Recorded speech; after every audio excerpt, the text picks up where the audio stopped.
আমি উত্তম কুমার আচার্য, মেদিনীপুর সংঘশ্রী ক্লাব ও পাঠাগারের স্থায়ী সম্পাদক, তৎসহ পালদুই জগদীশপুর প্রফুল্ল কুমার নার্সারি বিদ্যালয়ের প্রধান শিক্ষক। আমরা পালদুই পশ্চিম SHG গ্রুপের মায়েদের নিয়ে এবং সকল ছাত্রছাত্রী,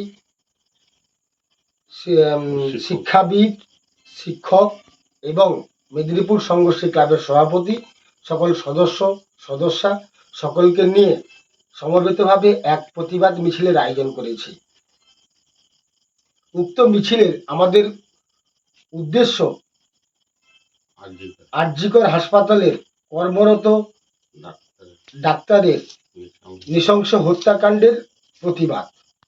এই প্রতিবাদ মিছিলের আমরা আয়োজন করেছি এবং আমাদের এই প্রতিবাদ মিছিলের সমস্ত সমাজসেবী, শিক্ষাবিদ এবং যে সমস্ত মায়েরা অংশগ্রহণ করেছিলেন, আমরা আমাদের ক্লাবের পক্ষ থেকে তাদের কাছে চিরকৃতজ্ঞ। আমাদের উদ্দেশ্য একটাই, যাতে নৃশংসভাবে কোনো নিরীহ মানুষের বলিদান না হয়, তার জন্য আমাদের এই প্রচেষ্টা এবং প্রয়াস।